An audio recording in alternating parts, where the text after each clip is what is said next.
as a person, if people don't know me, I'm one of the most jealous guys you'll ever meet. Okay. It's a disease you have, like whenever I look at something doing better than me, I can't take it. What was the revenue last year, Sam? That's 250 crores. Amazing. And we are completely white. So I'm open to declare everything.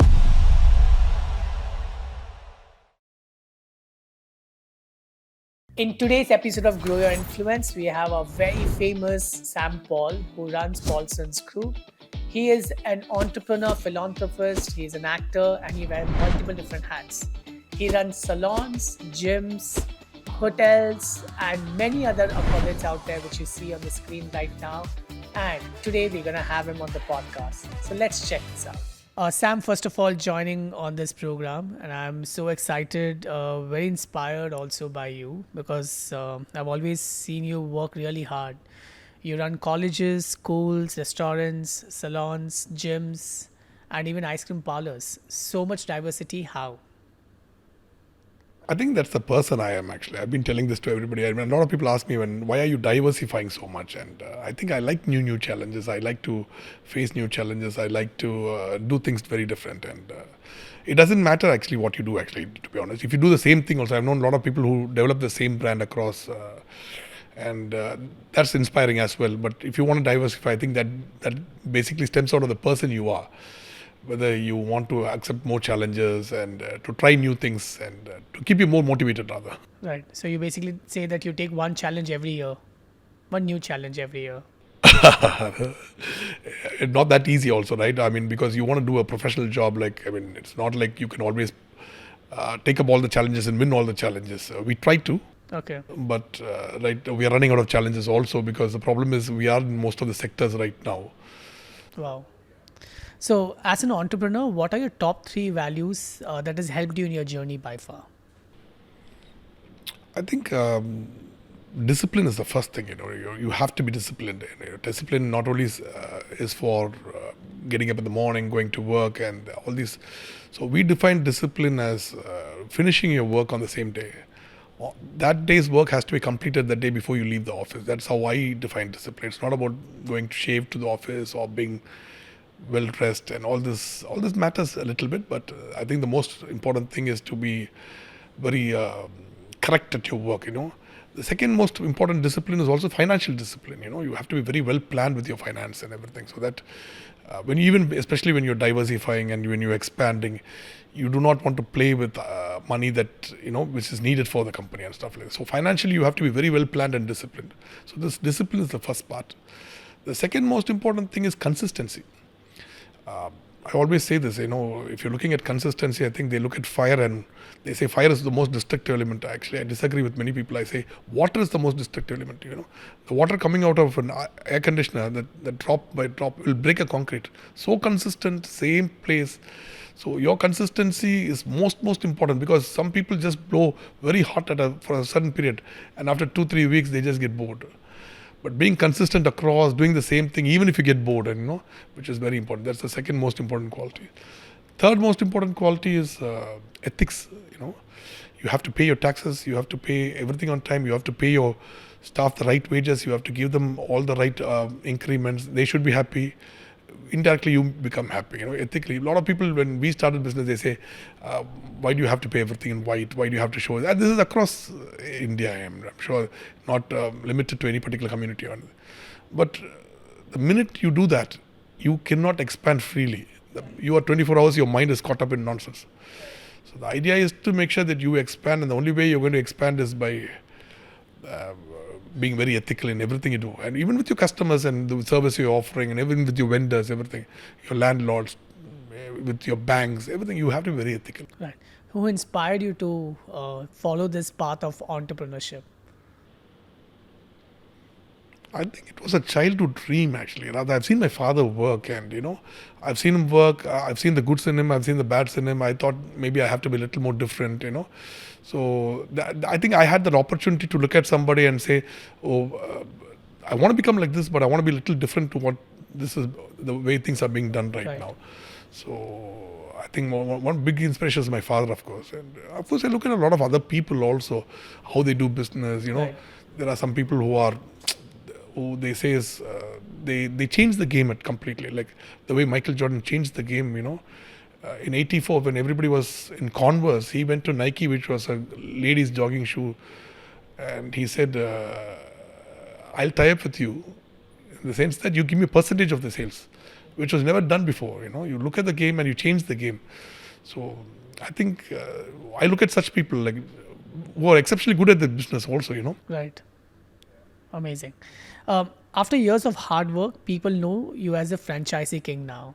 But how did it all begin for you? What was the starting point for this? I think the starting point, see, to be honest, I started from scratch, because I had a small tiff with my dad, and I think I left my house in 2004, if I'm not mistaken. So I finished my BE ME, that was in 2001. I was working with my dad for 1 or 2 years. And then 2003, I moved out. I couldn't, because we were very similar in certain things, but our thought process was very different. I was very aggressively, I wanted to expand. Right. He was in a stage where he was more docile, and he was quite happy where he was, and he didn't want to expand at that rate. And then we had a lot of disagreements. So I moved out. So I opened a small restaurant. So I think initial urge for anybody to start a business or anything is majorly survival, rather than nobody would have thought, oh, this company would become so big or so many employees would be working. But there was always a dream for me. It was not about money. And this I will proudly tell anyone. I've never went after money in my life.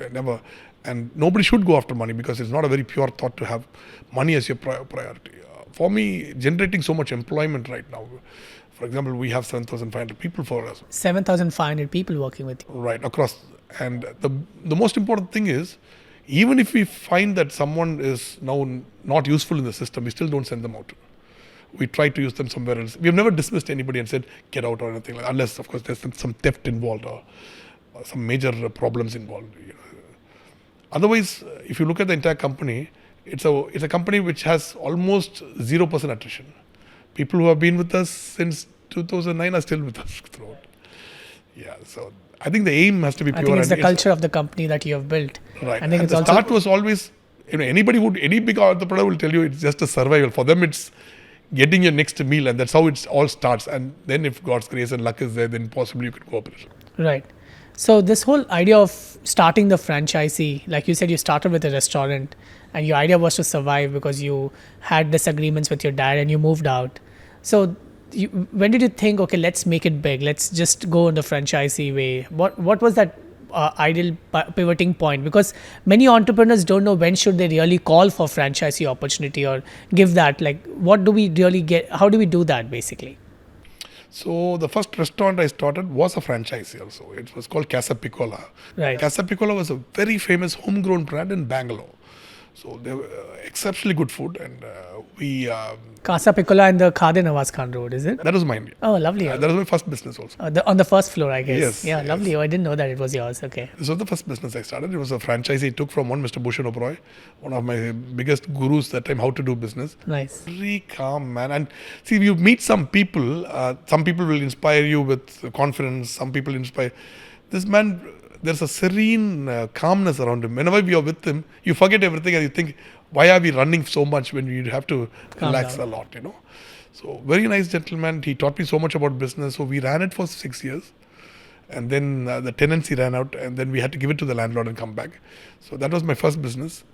So why franchisee is because, to be very honest, as an educated person, I look at in the entire entrepreneurial journey very differently, because a lot of people say, I love good food, so I'm competent to start a restaurant, which is the biggest mistake you can ever make. I like good food, so I can open a restaurant. It's not that easy. True. My mom is a good cook, I can open a restaurant. There's so many things, nuances which you need to learn, because restaurant business is one of the toughest business you'll ever get into. Right. And to make money out of restaurant business, then you have to be a king.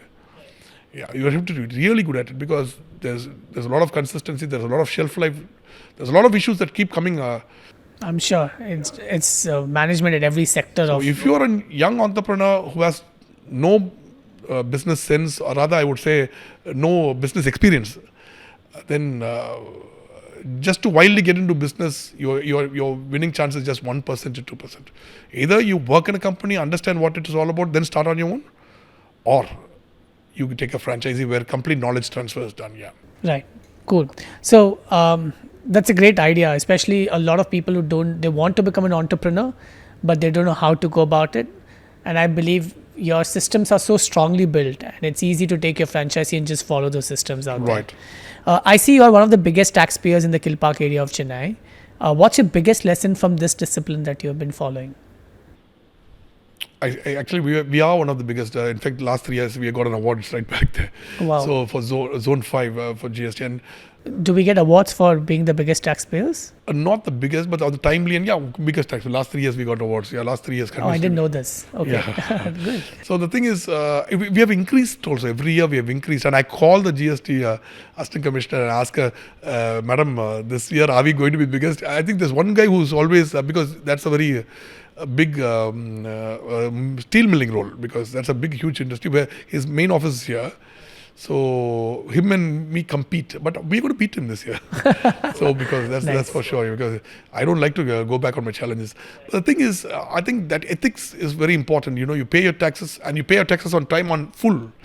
Because a lot of people tell me that the roads are so bad, this is so bad, the government is not doing anything. I think that's the most foolish way to look at things. The government is doing a lot of things for you, and it's just that India is such a vast country with so much differences and so much diversity, and that you have to really understand where you're coming from when you look at it. The government is doing a lot of things for you, especially the new regime is doing a fantastic job in the center. I think India is growing at a fantastic pace, and you not paying taxes is indirectly putting you into problem in the future. Right. If you don't pay your taxes in full, and people know, they all know that you're cutting on your corners, and they're going to come after you in no time. So it's better you pay your taxes and in full, and by the prescribed formats. Beautiful. That's a great thought. For a very short, you still wear the politician hat of yours. What made you get there? What was your ideology behind becoming a politician? I think it stems from my mother again. I think she was a doctor from CMC Vellore. Then I think she was a deputy director in Port Trust Hospital, which was the biggest hospital back in the day before Apollo. Right. And then she resigned the job, and she served in 40 years in an orphanage. Now I would look at politics as an arena to serve, True. not to earn money. And that's a very different thing. When I get into politics, people are like, "Are you trying to protect your money? Are you trying to earn more?" And I'm like, look at the foolish way they look at things. This is an opportunity to serve. True. Yeah, to make Chennai the best city, possibly not only in South in Asia, possibly. Yeah, why not? Somebody like me will take it to the next level, push it up a notch. Right. Right? We understand things. We understand what is good. We understand how to hold the culture yet, but we should also be. And the quality of politicians which I look at is really bad. And especially in 2015 when we worked with floods, almost 25,000 people worked with us. In and around entire Chennai, they came, volunteered with us. And I really thought we can do good service. And that's what prompted me to get into politics. Amazing. Yeah. And I won't give up. Don't worry. I'm going to be right there. You will win someday. Someday. And if I do win, things will change. True. This nonsense where you have, for death certificate, you pay $1,000. For a death certificate. My teacher the other day called me, she's around 70, I presume. My teacher, but she used to teach English for me. And her mother was 95, she passed away. Apparently the Tahsildar refused to give the certificate without some 10,000 bribe. Imagine, for a death certificate for a 95-year-old lady, they're making them run left and right. Right. Can you file a small complaint today and get an FIR unless you know somebody? True. It's not easy. Somebody has to clean the shit up, Somebody has to say, file. There are rules. People are not following the rules. Somebody has to get everything transparent. True. All these admissions to people taking donations, everything has to stop. True. I think There's so many things to really work on where we can take it to the next level. Right. Amazing. Some great thoughts there. Hot-headed yet kind-hearted. You are a beast, and what's your work-life balance like? See, to be very honest, there's no work-life balance at all. It is just work. And the life revolves around your work. I keep telling my staff also, I have nothing except this work in my life, I have children, I have lovely children, I have a lovely wife, and I have a lovely family. But the problem is, morning you wake up thinking about work. True. Night you sleep thinking about work. True. You dream about work. Everything is work, just work for me. So 24 hours it's work, I think that's every entrepreneur, Yeah, right? it is. If you're growing, and I look at a lot of people and say, I work 9 to 5, and it doesn't work that way in India. Unless you're willing to sacrifice, a big sacrifice has to be done, I know a lot of people when they used to party, and I was 21 when I first started out, somewhere 20, 21, 22 maybe started. And there was not a single party I can go. I couldn't drink, I couldn't smoke, I couldn't have any fun with all these people. I was working. Right. I was working. Today I'm here because I was working all the time. True. You built your empire because you worked hard, really hard. Yeah, in your early 25 years, not even a single day holiday. You cannot switch off your phone in the last 25 years. And this is morning 6 to evening 2 o'clock, where you reply to all the calls, you call them back, you talk to everybody who messages you, and that's a huge sacrifice, which I feel, which is very necessary for you to succeed in an I think that sacrifice has helped you employ 7,500 people. You're taking care of so many families. So congratulations to you. God's grace. Yeah, because and that was not just employment; it's sustainable employment, where people are not saying, "I come here, I'm on a temporary vacation here, then I'm moving to the next level." But you look at young boys who are joining at 25,000, 30,000, earning 2.5 lakh rupees, 3 lakh rupees, buying houses. Young kids, who I've seen, I use driving BMWs right now in my company, and I'm like, that's a good thing. Right, amazing. You're hardcore into gymming, right? And you always say that your body is the temple. Right. What's the ideology behind that? I think gymming comes from my dad. Again, he used to be an avid gymmer, because back in the day, it's not like gymming the way gym is taken up right now. Back in the day when I used to start gymming, like me and actor Sarath Kumar used to gym together. So Anna, because they used to think that, if you're a gymmer, you're a rowdy fellow. Even you're big, like when you're over 100 kilos. And I used to be 100. I competed in bodybuilding, Mr. Madras University at plus 100. I was the only guy there. So, but the gym is very different. I mean, most people who go to gym are very soft-spoken people. Right. They're very, what is the right word? They're more disciplined. They're more sorted in the head. Right. They're very disciplined people, because they wake up on time. Because gymming is not like any other sport. It's a lifestyle change where you need to, it's not easy just lifting 200 kilos from left to right and keeping it there from here. And it's not easy doing it every day, Right. So I think the discipline which I have right now is coming from there. I tell a lot of people, I don't drink or smoke. But I tell people, if you're able to, please avoid smoking, because it's really bad for health. But drinking, I know a lot of people like Anglo-Indians and a lot of people, it's there in their culture where they started childhood. But it's not in my Tamil culture at all. True. It's not I know genetics. people it's not in our culture, and we do not know how to enjoy the drink. Where do you stop it? I know people who say, take a drink and say, no, I can waste the drink, but I can't waste my health. But our people, they'll swallow the entire bottle, True. So where do you stop? True. Right. So I think this gymming has given me that discipline to avoid all this nonsense, concentrate on health. I think that's very inspiring there. I see a major reason for your success or fast growth has been building a franchisee system. And what does it take for a business owner to create a franchisee model? Like, for example, let's say Slam, for that matter. You started Slam Fitness and then you built a franchisee model. So what does it take? Like, what is the process? Who do we approach? A lot of people don't know how do we go about that. Right. So Paulson is a brand operating company. We operate various brands like Toni Guy Essentuals, now Slam, Jonah's, and various other brands. Ponnuswamy right now, yeah. So Haagen Dazs. So whether you understand your business very well is very important. See, for example, a lot of people don't understand their business. They make money out of the business. They make, like, say, this month. See, December is a good month, so you make a little more money. January is a very decent month. Then February, March, exams start, then there's a dip in the business. They don't really understand what's happening. Most of them are just circulating money. They take 10 lakh rupees from here, pay all the vendors, and that 1 lakh rupees something there. But are you solidly making a profit? True. Are you solidly having space to say that, okay, there's a 20% margin. I'm going to teach this business up to someone else. There's a lot of demand for this. I take a 5% cut from their business back. But is there space for it? They don't understand this.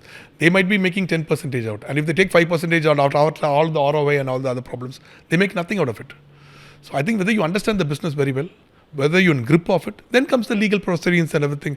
So the best way to franchise out is to understand how the master franchising concept works. Right. Where you approach people like, when we set up the model for you completely, okay, we would set up the model where you can be able to expand it much faster, where we set up all the legal precedents. We have an entire team for monitoring what they're doing, A to Z. So I didn't know you help people in setting up master franchisee models. We do that. In fact, we have signed up with a lot of brands for master franchising out right now, because they would love to give it to us itself. Okay. So we have been talking to a lot of brands in that way to come up. There's a lot of businesses in India which, see, for example, I would very strongly say that if you don't expand, you perish. Right. In this market.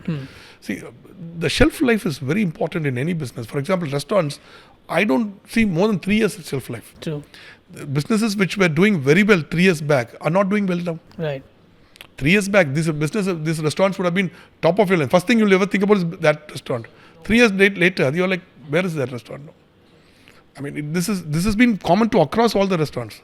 Big brands like Ponnuswamy, Anjapas, and all these brands have gone down. True. Right? So, And what do you think would be the reason for the downfall? see, this is the dedication part which we talk about. This is two other values which I didn't talk about. Discipline, loyalty and ethics. I spoke about discipline, consistency in ethics.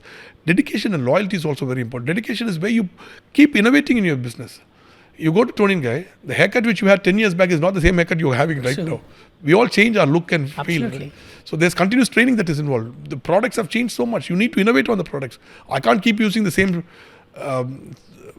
outdated stuff which same thing with restaurants also. There's a lot of new things that are coming up in which people want to taste. Like, back in the day it was just rice. Now it's about all the new kind of organic rices that are coming, then like this, that, and so how do you experiment, and are you able to keep innovating? That is very important for the business to survive also. And I think the lack of innovation, and for example, every 5 years, all the Tonian guys in every slam, I'm sure you're part of the customer chain. We keep you keep evolving. Not only evolving, we keep renovating all our outlets completely after 5 years. Maintenance is done every month. Even if there's a small scratch, I get the entire thing changed. So all this adds to the customer experience. And the minute you lost your focus on the customer experience, you lose the game. True. So you mean to however big you are. True. I think a lot of them just were busy making money and they didn't. Correct. Yeah. They did not invest it back into the business. Many big brands, I can name a lot. I keep telling my staff during our reviews, look at all of them before us. Today we are on the top of our game. What would not make us in the next 10 years to go there? True. And that is the only thing we keep expanding. We have a huge expansion plan. Right now we are at 535 outlets, retail outlets, and we have another 137 projects in opening. Wow. Yeah, God's grace. Yeah. Brilliant. I think madness, I would say. I also feel that franchisee dilutes the brand identity somewhere. Would you agree, disagree to this? I would 50% agree, 50% disagree also. I'll tell you why. But see, because a lot of franchisees you meet don't share the vision you have. True. They don't think that they need to expand, they need to sustain this business. They're trying to invest money and take money. I would say I know a lot of kids like having rich dads, investing money. There's no fire in them. There's no calling in them to make that money. Wow. There's no the beast mode is not there. True. Right, they are very relaxed. They think this is Nilgiris where they just invest the money. Even in Nilgiris, somebody was telling me you can't make money like that. There's a lot of pilferage involved. True. So every business has its own nuances, as I say. Right. So I think that way I would. But there are places where you were not able to reach. For example, Coimbatore, we have around 20-25 outlets right now. Would I have from Paulson's gone and established an outlet there? Today we do decent service. These people, the franchisees, though initially they have not like Paulson's outlets where initially itself it's that kind of quality. Eventually they learn the business over a period of 2-3 years, and this is where the salons have that kind of space for you to make that mistake, where you can come back, unlike restaurants which they don't forgive you that easily. Yeah, so franchising you've done very carefully is quite okay. Especially you look at McDonald's and all and KFC and... Also you need to be entrepreneur at heart when you're taking a franchisee. Yeah, at heart, at your... But the thing is the work thing, the ethics should be there. Some people, the biggest problem is... I tell people that, Sorav Jain is one of the biggest... and I want to learn how to do this... how to promote yourself in the business, and I think you're doing a fantastic job. I keep telling people I love working with him because he understands the business. He keeps innovating, changing things, but I've never had a sense of saying that I know it all. Right. Oh, what do you know? I mean, that attitude is never with me. For me, even if I get angry, it is about getting work done. I never say I know it all. Right. You can learn so many things, right? Right. So, I mean, I can learn from you. You can learn from me. I mean, I'm sure we can share something that is useful for both of us. But a lot of kids, a lot of people I know think that they know it all. And that is where, that kind of franchisees where to break their mentality in that area and then to get into their head and make them understand that this is where they're doing their mistake is a very tough challenge for them. Beautiful. What are some of the top 5 reasons people should take a franchisee instead of starting their own business? One is complete transfer of knowledge, because this is a business you don't know about it. For example, when you make biryani, and this I learned after, we took a Ponnuswamy franchise in 2000. Now we are almost heading the master franchise of the brand. So in 2008, when we used to put all the mutton into the biryani. And the thing is, that biryani is going to cost you $500 because you're putting 2 kilos mutton. Most of the mutton melts away by the time the biryani is done. So what these Ponnuswamy fellows do, they'll cook the biryani with bones. All right, where all the marrow and everything mixes with the biryani. And they put the mutton just half an hour before the maturing of the biryani. That way the mutton survives. So you can get it done with 1 kilo itself. See, that biryani is going to cost you $180. You understand? Now, if you're rich biryani, if you're going to do a marriage where people don't really look at the money, then you put 2 kilos in the biryani. Let the mutton melt into the biryani, which is very level. But you should also understand the financial reasoning behind the aspect of it. You need to make money at the end of the day. Right. So this is where you lose the money. So these kind of things only a franchise model can teach you, or you should have been in this business working under someone for 5 to 10 years, then start a small thing on your own, then expand. Right. Which is a longer process. So these kind of knowledge. nuances are taught and knowledge transfer is given. Right. Second thing I would say is the training process, because continuous training will be there for you. Product discounts. See, from like Toni, if you were taking a franchise of Toni, we get around 40 to 60% discounts on all the products.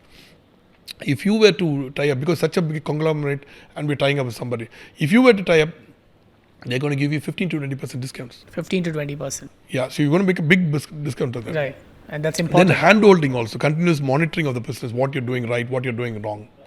Helping you with legal complications also. There are a lot of legal complications, and India is a very, very complicated market also. There are a lot of people trying to threaten everybody out in and out here. Wow. So there's a lot more reasons I can give you, but these are 5 of them off my. And I think it's also about setting up the infrastructure and the standards. We give you guidance and everything. That's what complete knowledge transfer is given from day one. Okay, complete super. Layouts, design aspects, how to place each and every, because we have made the mistakes and we have understood the flow of the entire place. Like if you go to slam gym, you finish your chest, lats, then there's shoulders, then there's your bite try, then goes to the legs. Because a lot of people try to avoid legs. So if you put the legs along with your chest, the entire setup is a little off. So you understand the business better when eventually you've done this mistake and you've corrected it. Got it. Beautiful. Since you have the largest chain of salons in the city, I want to know, if someone has to start a salon business, what are the top few things they need to really focus on? Because a lot of people can't take franchisee, but they're starting up with the salons. So to those entrepreneurs, what would be your advice? First, you should have experience in the business, which is very important, because like every other business, each business, unless you have experience, is a very tough business. True. Even there are times with our experience, we have put up in certain areas and it's not picked up to the kind of level. It takes a lot longer time, than what we imagined. Right. All right. So experience is a must for any business. Second most important, good staff and training is a must. So if you are not operating out of any franchise brand and doing it on your own, then this is going to be a big challenge for you. Third thing, what is the kind of franchisee challenge, which I would say the most important thing is good placement in nice prime property. Now the challenge in that is, if you go to a prime area, then you're competing with Toni Guy and all the big brands.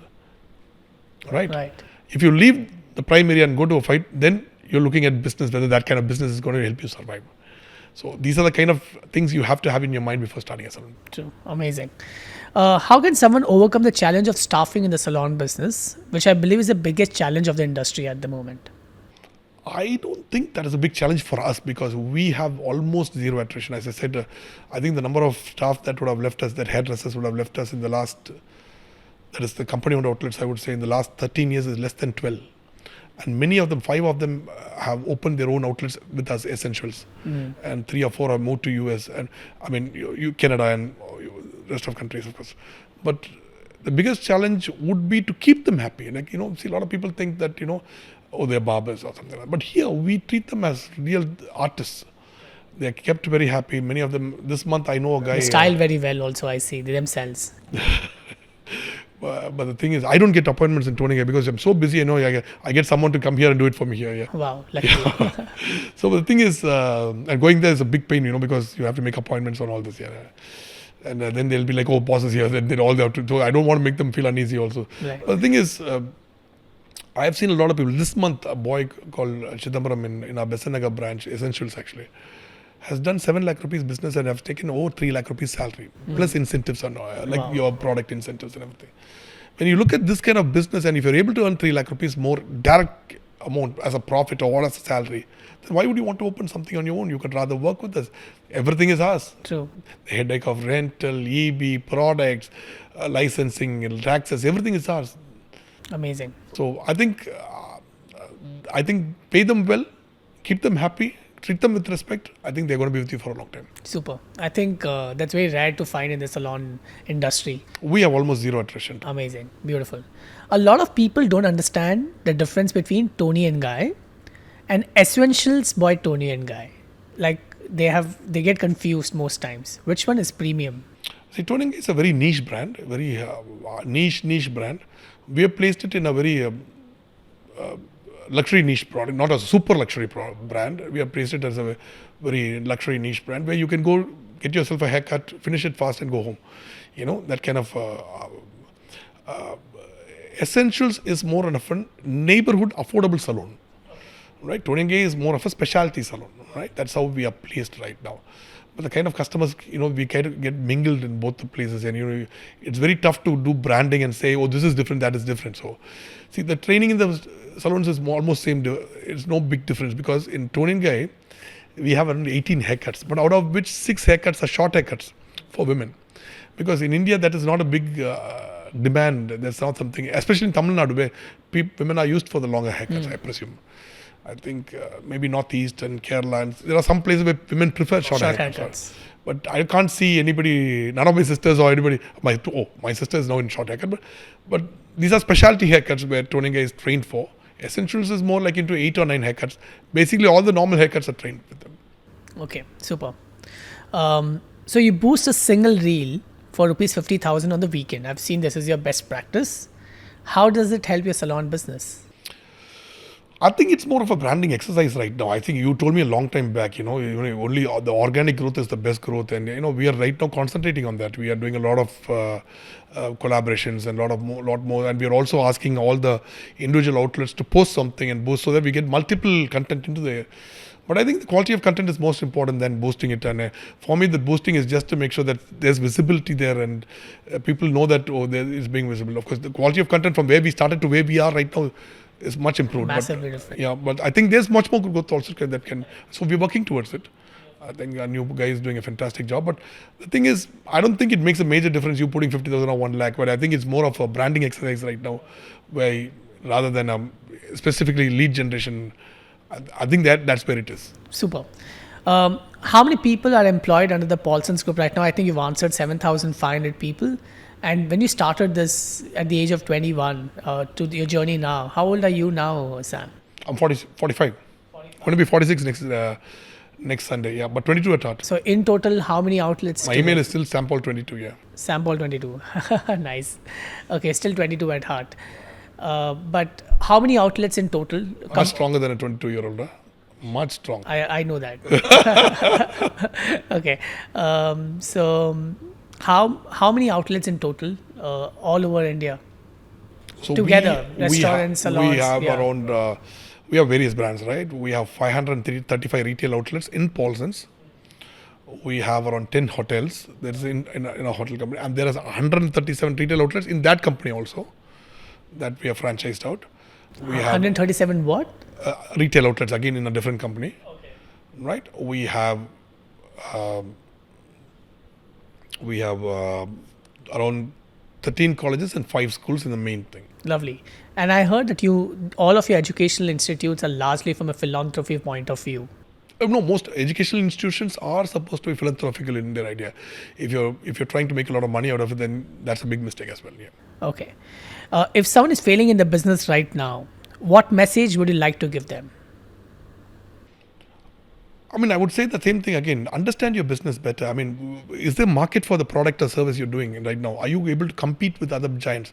We wanted to do a vegetarian restaurant. I'm going to start it again right now. You started one, right? Sambar. And then you we are redoing it right now. Oh, lovely. So what happened was we did a massive giant. And then we are competing with people like Adyar Ananda Bhavan. Now, Adyar Ananda Bhavan has a central kitchen, right? They are producing around 2 lakh or 3 lakh idlis a day. Their idli cost us 2 rupees. My idli costs $10, sir. True. Right? That central kitchen, that kind of staff, that kind of everything plays a vital role. For them, it's just the product cost. True. Rest is negligible. For us, I took people from all the top brands like IDGiri and made them do it. I mean, it's not bad.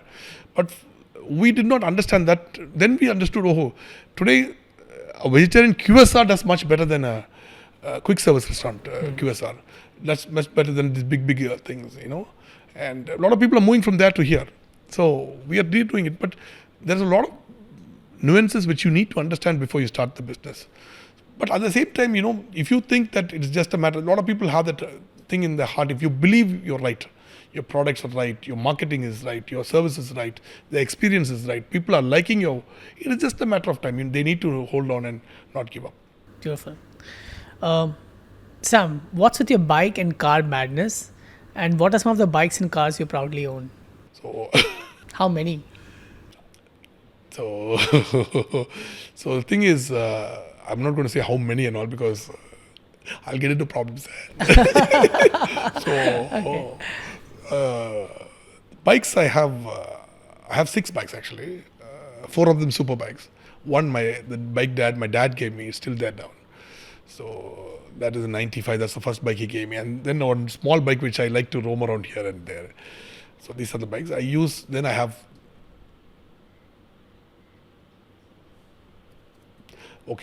The cars which I really like using are rather the BMW X7 and the Mercedes-Benz GLS 400E. But I also have a Toyota Hilux, which is the bigger version. Not the Hilux, I have the commuter. Then I have a Jeep, which I kind of use. All these 4 vehicles I use. Wow, cool. I may just click some Madness is because I really love bikes. I'm just going to show these photos on the display right now so Yeah. that people can see all of your cars and bike madness. But I really love vehicles. I love riding the bike. Every day morning at 6 o'clock, I ride the bike. I go to gym and the bike.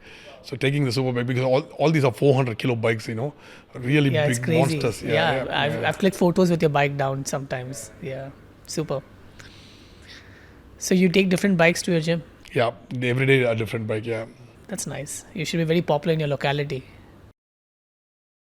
I don't like all that, I'm quite shy about all this. I try to avoid meeting people, in fact. I don't like to. I think that's the best thing to do.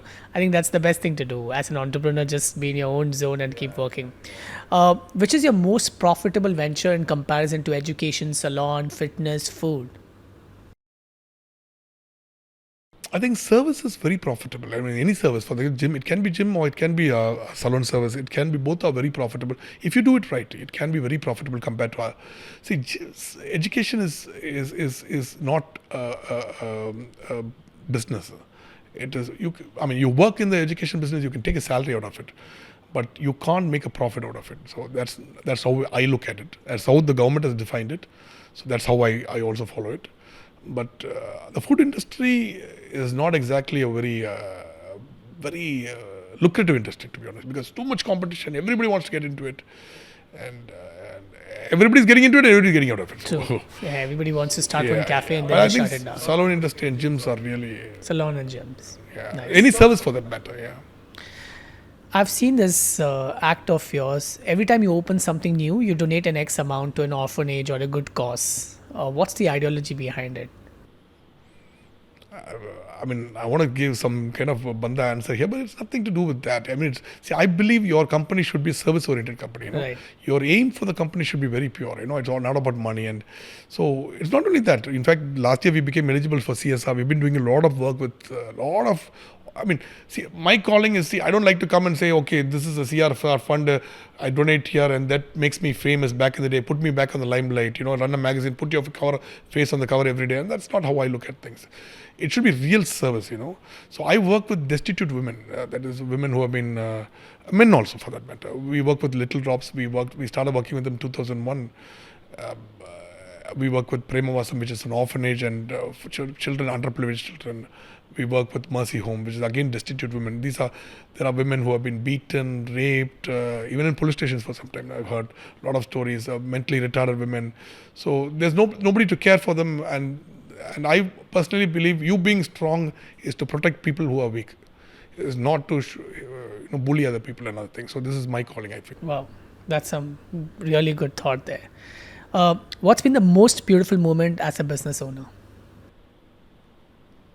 Yeah, see, for example, anytime you open a new business, like, the first time you opened Jonah's and it was packed, and, I was washing plates, inside, because we didn't have enough staff and it was so packed. So because the cooks were doing so much and the service boys were running, and Prasad, I think my F&B director, was serving outside, and then I went and looked outside. There were people packed. And then I thought that today it's going to be 2 lakh rupees day, and we went to the till, it was just 20,000 rupees. I couldn't stop laughing myself. But I said, that's the really hardest I've worked for, 20,000 bucks. But the thing is, all this, whenever you see your business packed, whatever you're doing, accepted by people, like when people say Slam is the best gym, and we are by far the best gym. We are, and when Best I, when salon I, for that matter, Toni and yeah, guys. Yeah. we are a very, see, I won't say we are the best salon right now, because we are competing with some people, but we are the biggest niche segment chain. We do the biggest business that way. But gym wise, we are right there, because the trainers, our positioning, if you really are a gym freak, then you understand we are talking about lifting and real solid lifting. In fact, we say get bigger, right. So, yeah. In fact, many of our brands, like for example, Haagen Dazs is one of the best ice creams in the world, even on Chennai. And even for that, if you've been to Jonah's, if you really like the food of European food, then you understand. Like Phoenix Mall is possibly the biggest. Any European restaurant, I think Phoenix Mall does the highest across compared to all the other big brands that are there. Right. So we do much more than all of them. Lovely. Yeah. So I think acceptance of such things. Acceptance of your ventures. Yes, yeah. I've seen really sad moments also when some of my staff died, and and all this. One boy, especially Harish, he passed away through cancer, and I really miss this boy. And my driver, who has been with me for 20 years, passed away last year. And we have seen good things, we have seen bad things also. Yeah.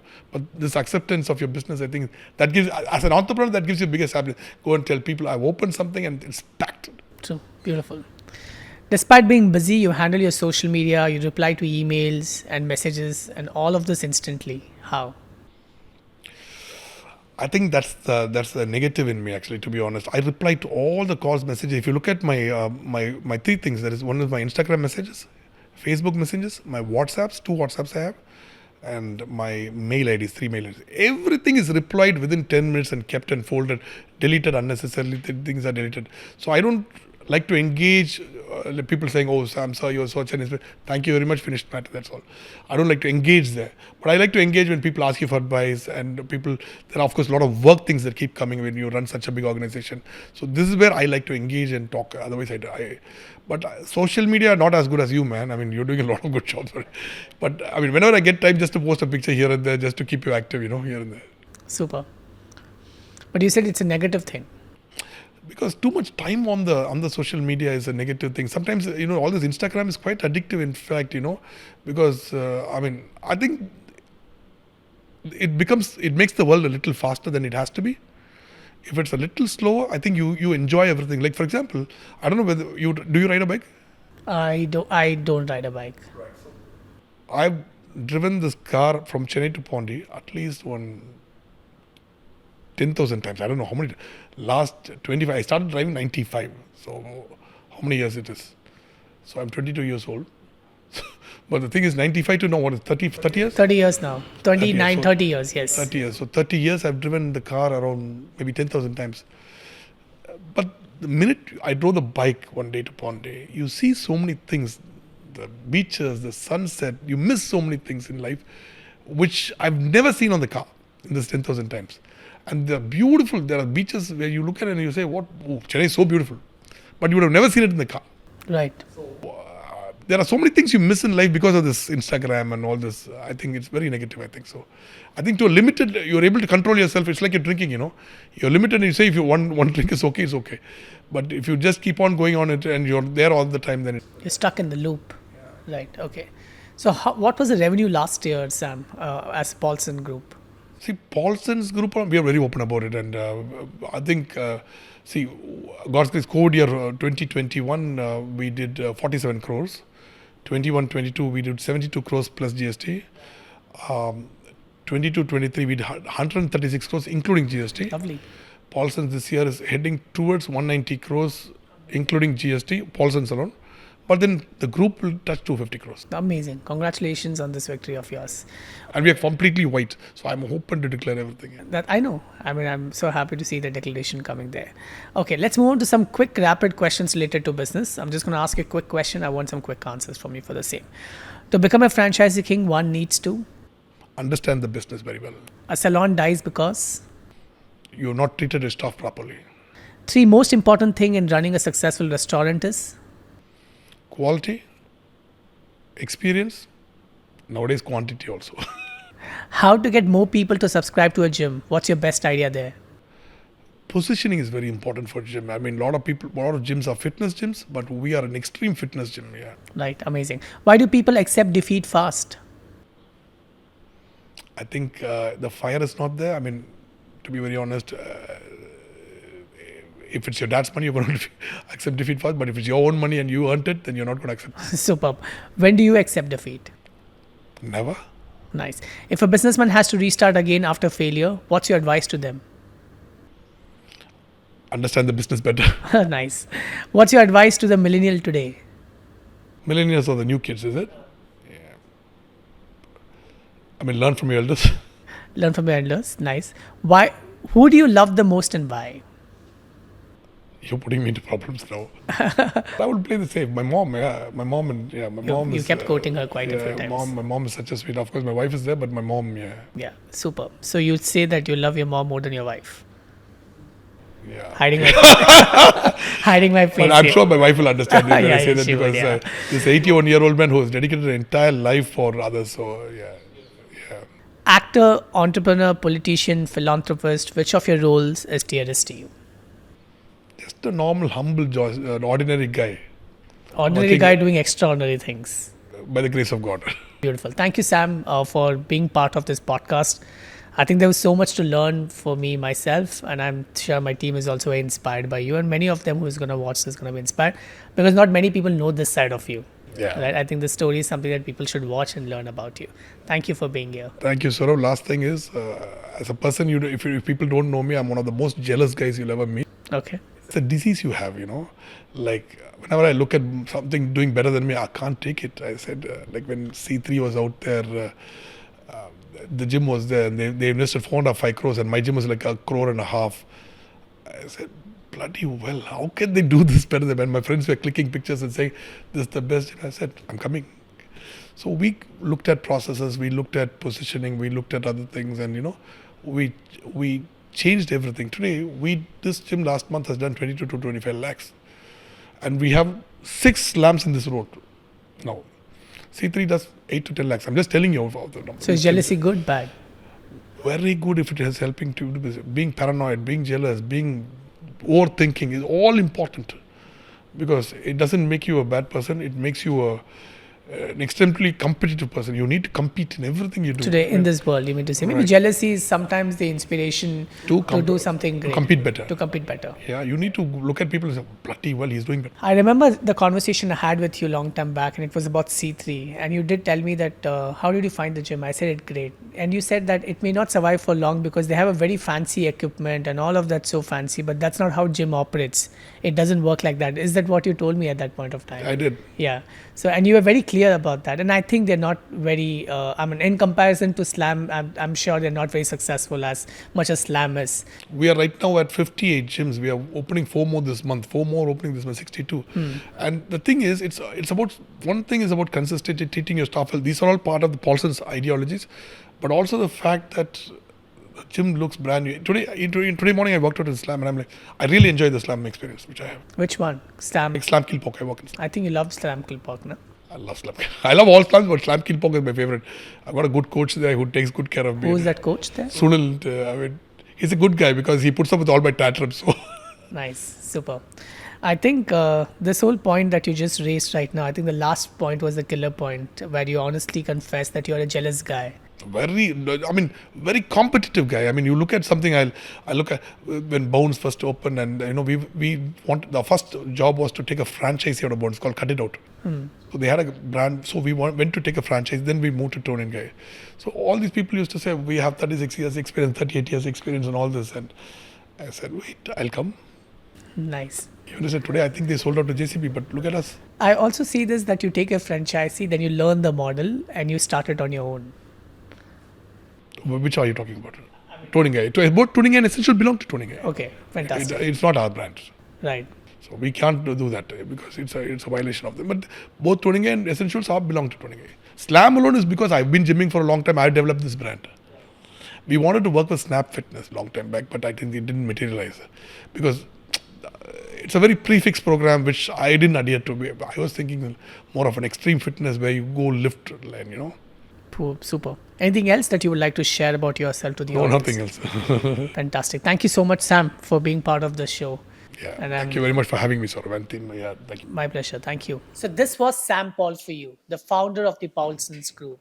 250 crore worth revenue last year, 500 plus outlets, and that's been his journey. I'm sure from this podcast you had learned a lot. Do share with me in the comments below what was your biggest learning from this podcast. For many more such podcasts, don't forget to subscribe to this channel because we're going to bring some really interesting ones only for you.